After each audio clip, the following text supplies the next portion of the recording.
नमस्कार, जय श्री महाकाल मित्रों।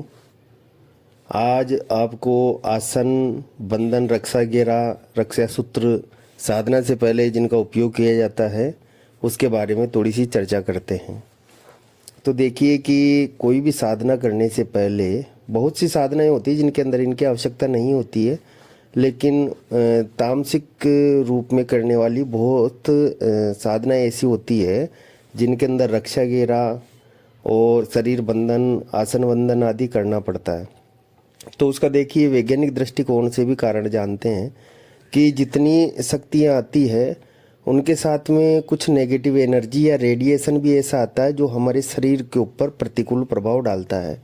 एक तरीके से इसको ऐसे समझ सकते हैं कि जैसे अमृत के साथ में विष जरूर रहता है, उसी तरीके से किसी भी शक्ति की प्राप्ति करते हैं तो उसके साथ में नेगेटिव एनर्जी भी ज़रूर से आती है, और वो नेगेटिव एनर्जी हमारे शरीर को या हमारी मानसिक चेतना को इतना आघात पहुंचाती है, या तो शरीर से कोई ना कोई हानि हो जाती है या मानसिक रूप से आघात पहुंचने की वजह से मानसिक रूप से पागल हो जाता है इंसान या चेतना खो बैठता है। इस वजह से ये दोनों चीज़ें ज़रूरी होती है कि रक्षा घेरा और शरीर बंधन। अब ये कैसे होता है? ये मंत्रों के द्वारा ही इसको बनाया जाता है। मंत्रों का जो वाइब्रेशन होता है उसकी एक ऊर्जा की लेयर, एक सुरक्षा चक्र चारों तरफ उसमें हो जाता है, और शरीर बंधन के अंदर पूरे शरीर के ऊपर एक आवरण उसका बन जाता है। जब भी कोई शक्ति आती है तो दो ही तरीके से वो आघात पहुंचाने की कोशिश करती है, उसके साथ में आई हुई नेगेटिव एनर्जी, जिसे हम दूसरे तरीके से कहते हैं कि कोई भी शक्ति होती है वो अपने परिचायक या गणों को पहले भेजती है आजमाने के लिए। वो इसलिए भी ज़रूरी होता है कि उसकी एनर्जी को हम तभी सहन कर सकते हैं कि वो नेगेटिव एनर्जी को अगर रोकने में सक्षम हो, तब जाके उसकी खुद की एनर्जी को हम सहन कर सकते हैं और वो शक्ति भी प्रसन्न होके और हमारे सामने आती है। तो जब मंत्रों, 4 मंत्रों के जरिए हम लोग सबसे पहले रक्षा घेरा या रक्षा सूत्र स्थापित करते हैं तो आने वाली नेगेटिव एनर्जी वहाँ पर रुक जाती है, उसके अंदर प्रवेश नहीं करती। अलग अलग साधना विधि के अंदर अलग अलग प्रकार के रक्षा घेरा बताए गए हैं। आपने देखा होगा व्हाट्सएप ग्रुप पे भी गुरुजी के माध्यम से ये बताया गया था कि सुरक्षा घेरा किन किन मंत्रों के द्वारा दिया जाता है।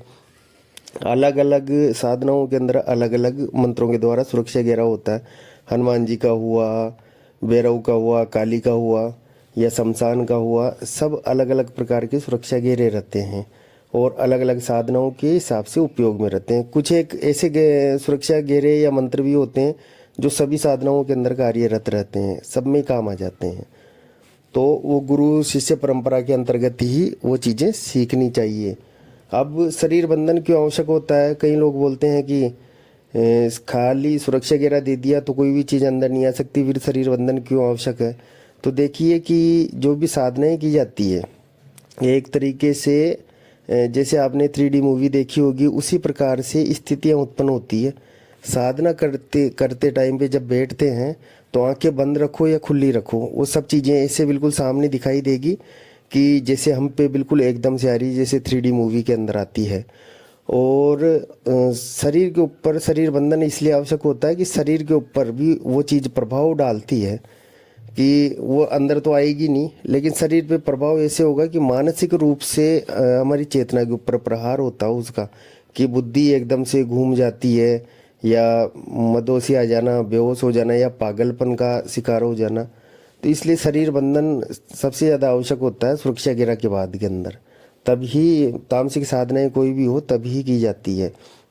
और इसके अंदर जब भी कोई शक्ति आती है तो सुरक्षा घेरा अगर नहीं होता तो सीधी हमारे ऊपर अटैक करती है, लेकिन वहाँ से इससे हम सुरक्षित हो जाते हैं। शरीर बंधन नहीं करते हैं तो मानसिक रूप से वो हमारे ऊपर एक तरीके से अटैक करती है, जो उसके साथ में शक्ति के साथ में जो नेगेटिव एनर्जी होती है वो। तो इसलिए सुरक्षा घेरा के साथ साथ शरीर बंधन होता है। शरीर बंधन और सुरक्षा घेरा ये दोनों चीज़ें गुरु शिष्य परंपरा के अंतर्गत ही सीखनी चाहिए।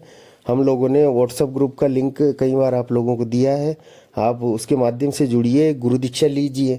गुरु दीक्षा लेने के बाद में आप लोगों को इन सब के बारे में एक एक करके और बिल्कुल विस्तार पूर्वक बताया जाएगा। आगे के भाग में हम आपको बताएंगे कि साधना में शक्तियों से वचन कैसे लिया जाता है और भोग उनको कैसे दिया जाता है, और भोग देने का महत्व क्या होता है। तब तक आप लोग हमारे साथ जुड़े रहिए, हमारे पेज को, चैनल को सब्सक्राइब करिए। जय श्री महाकाल।